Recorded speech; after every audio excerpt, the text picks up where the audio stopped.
నమస్తే ma'am. Hello, నమస్తే. Madam, ఇప్పుడు మీరన్నట్టు ఇంట్లో ప్రెగ్నెన్సీ టెస్టులు చేసుకుంటున్నారు. 1కి 2, 3 సార్లు చేసుకొని డాక్టర్ దగ్గరికి ఎప్పుడంటే 3 మంత్స్ దాటాకో 4 మంత్స్ దాటాకో వస్తారు. దానివల్ల కాంప్లికేషన్స్ ఏమవుతాయి? అలా రాకూడదని మేము చెప్తుంటాం అనమాట.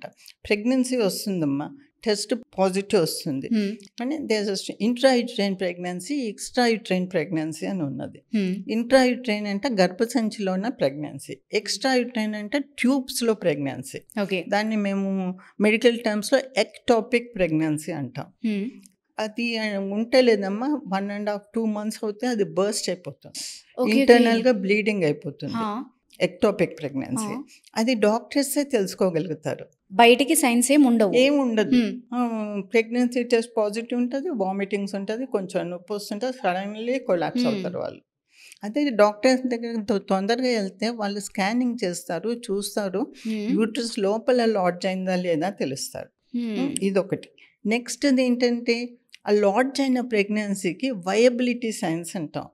అంటే లైఫ్ సైన్స్ ఏముండాలి, ఒక శాక్ లోపల ఒక చిన్న ఫీటల్ పోల్ అంటే పిండాన్ని చిన్నది ట్రేసింగ్, దానికి చిన్న హార్ట్ బీట్, ఇవి అన్నమాట లైఫ్ సైన్స్. ఈ లైఫ్ సైన్స్ ఉంటే వయబుల్ ప్రెగ్నెన్సీ అంటాం. ఒక్కొక్కసారి ఈ లైఫ్ సైన్స్ సరిగ్గా ఉండదు.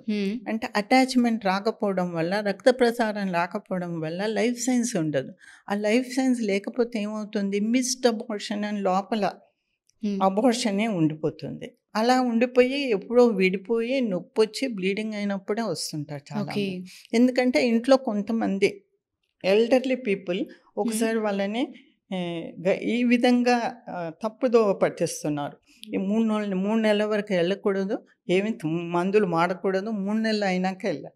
3 నెలల లోపల ఇవన్నీ సైన్స్ డాక్టర్స్ విల్ అడ్వైస్ అని. అక్కడ డాక్టర్స్ అడ్వైస్ తీసుకోవాలి. No doctor will lead them in a wrong way. Test చేస్తే మంచిది కాదు, ఇలాంటివన్నీ కూడా బయట మ్యామ్. ఈవెన్ అందరూ చెప్పేది ఏంటంటే ఎర్లీ ప్రెగ్నెన్సీలో స్కాన్ చేస్తే బిడ్డకు మంచిది కాదు ఇలాగా అంటారు. సో స్కాన్ చేయడం వల్ల నిజంగా ఫీటల్కి ఏమన్నా ఎఫెక్ట్ ఉంటుందా? ఏమి ఎఫెక్ట్ ఉండదు. ఏమీ ఎఫెక్ట్ ఉండదు. బ్యాడ్ అదే దట్స్ అ రాంగ్ నోషన్ అనమాట. అసలు డాక్టర్స్ ఇంటర్నల్ చెకప్ చేస్తే కూడా మాకు తెలిసిపోతుంది. లైఫ్ అంటే ఇంటర్నల్గా గర్భసంచి లోపల ప్రెగ్నెన్సీ ఉందా లేదా మాకు అసెస్మెంట్లో తెలిసిపోతుందమ్మా. As doctors we can assess అనమాట. అలాగా 6.5 weeks అలాగ వచ్చినప్పుడు ఒక్కసారి స్కాన్ చేసి హార్ట్ బీట్ ఉందా చూస్తాం. చెప్పాను కదా వయబిలిటీ, అవన్నీ ఉంటే లేదమ్మా 3వ నెల వరకు no scannings. Between 3rd and 4th month లేదమ్మా మళ్ళీ స్కాన్ చేస్తాం అనమాట. స్కాన్ చేసేస్తే ఒక చిన్న ట్రేసింగ్ ఉంటుంది. దట్ ఈస్ బిట్వీన్ ముక్కుకు బ్రెయిన్కి మధ్యలో ఒక థిన్ బోన్ ఉంటుంది. దాని థిక్నెస్ని పెట్టి బ్రెయిన్ డెవలప్మెంట్ ఎలా ఉంటుంది, ఐక్యూ ఎలా ఉంటుంది, ఇంటెలిజెంట్ అంటే మామూలుగా ఉంటారా పిల్లలు, లేకుంటే లో ఐక్యూతోని ఎడ్డి పిల్లలు పుట్టారంటారు కదా, అలాంటి పిల్లలు పుట్టే అవకాశం ఉంది. అప్పుడే మేము చెప్పగలుగుతాం. ఏ వీక్లో మేడం అది? 12 to 14 weeks మధ్యలో. అంటే స్కాన్ ద్వారా చెప్తారా? స్కాన్ ద్వారా చెప్తాం. అది ఆ స్కాన్ కూడా చేసేసి, అంటే ఇప్పుడు ముందులా కాదమ్మా, ఫుల్ 9 నెలలు మూసినాక తెలివితేటలు లేని పిల్లలు పుట్టడము అలాంటివి ఏమీ లేదు. అక్కడ మనం డిటెక్ట్ చేస్తే will give an option, you please undergo an abortion. ఈ బేబీ పుట్టినా కానీ baby will not have good IQ, తెలివితేటలు ఉండరు. అలాంటివి ఉంటాయి అన్నమాట. అది దాటేస్తే లేదమ్మా 5th monthలో టీఫా స్కాన్ అని చేస్తాము. అది తెలుసు కదా, ఇంటర్నల్ ఎక్స్టర్నల్ ఫుల్గా తెలుసుకొని హెల్దీ బేబీ అమ్మ అని ఫ్రీగా ఉంచేస్తాం వాళ్ళని. చాలా మందిలో మేడం ఈ అబ్నార్మల్గా ఉంటాయి కొన్ని ఫీచర్స్, లైక్ ఇక్కడ లిప్ కట్ అయి ఉండడము, ఇలాంటివన్నీ కూడా. సో ఏ స్కాన్తో మీరు ఇవన్నీ కూడా, అంటే ఒక బేబీ పుట్టే ముందే వాళ్ళ ఆర్గన్స్ బాగున్నాయా లేదని చెప్పే టెస్ట్ ఏ మంత్లో ఉంటుంది? టీఫా స్కాన్లో 5th month 18 to 20 weeks దాంట్లో. అందులో కూడా defects, compatible defects, incompatible defects అంటాం. కంపాటబుల్ డిఫెక్ట్స్ అంటే మీరేమంటారు, గ్రహణం మొరేది అంటారు. That is cleft lip, cleft palate, ఇలాంటివి ఉన్నాయనుకోమ్మా, అది దే కెన్ బి రిపేర్డ్. వాళ్ళు చాలా సర్జరీస్ వచ్చింది, అది రిపేర్ చేయొచ్చు. సర్వైవల్కి ఏమీ ఇది కాదు, కానీ దే షుడ్ అండర్గో సర్జరీ, అది చెప్తాం అనమాట. ఒక సర్జరీ అవ్వచ్చు, 2-3 సర్జరీ అవ్వచ్చు, option is left to the parents. అది కొన్ని ఇన్కంపాటబుల్ డిఫెక్ట్స్ ఉంటుంది. హార్ట్లో హోల్స్ ఉండడం, ఆ పిల్లలు పుట్టినా కానీ చాలా డేంజర్. బ్రెయిన్లో ఒక్కొక్కసారి వెంట్రికల్స్ అని ఉంటుంది. ఆ వెంట్రికల్స్లో వాటర్ కలెక్షన్ ఉంటుంది. అది ఒక లిమిట్లో ఉంటుంది. అబౌట్ 10 millimeters అలా ఉంటే కన్నా బ్రెయిన్ డెవలప్మెంట్ అవ్వదమ్మా. మీ పిల్లలు పుట్టినా కానీ వేస్ట్. అండర్గోయిన్ అబౌట్ ఇన్కంపాటబుల్ డిఫెక్ట్స్ ఉంటాయి అన్నమాట. ఒక్కొక్కసారి చిన్నగా చేతులు వంకర అలా ఉంటుంది అనుకోమని, దే ఆర్ కరెక్టబుల్. అది పేరెంట్స్కి ఆప్షన్ ఇస్తాం. కరెక్టబుల్ డిఫెక్ట్స్ ఇవాళ సర్జరీస్ చాలా ఇంప్రూవ్ అయింది, చేయించవచ్చు అని.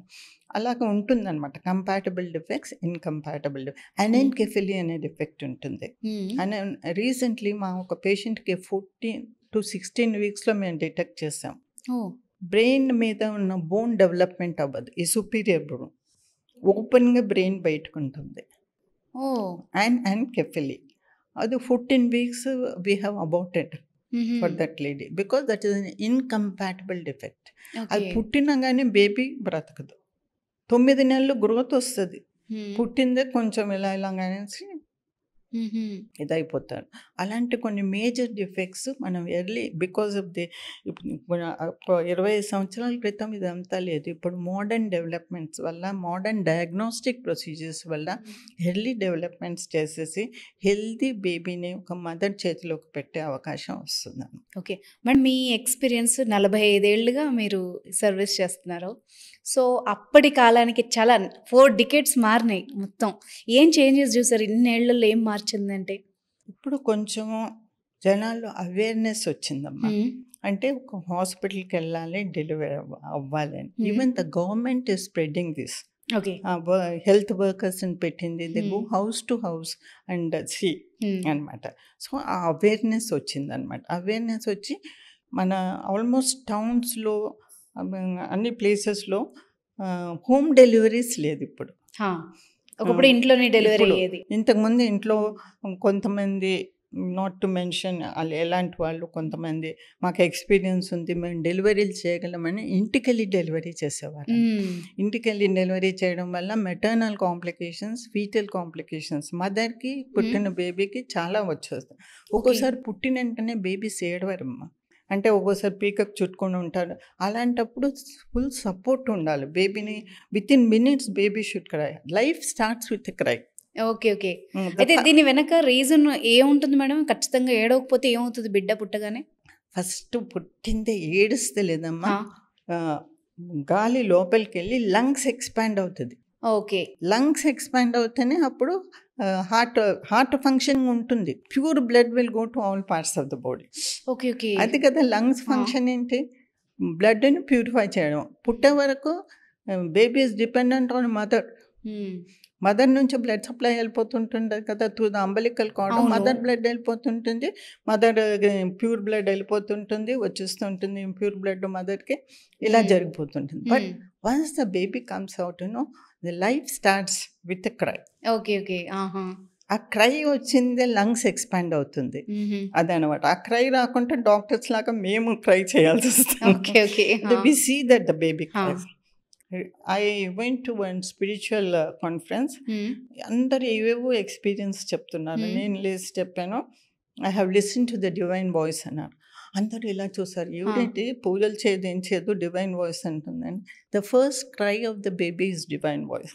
Okay. Because life starts with the cry. Correct. That అందరు ఇలా షాక్ అయిపోయి నా వైపు చూస్తారు. But that is the truth. That cry should come చైల్డ్కి. ఫస్ట్ క్రై వచ్చిందే finish, baby will be healthy.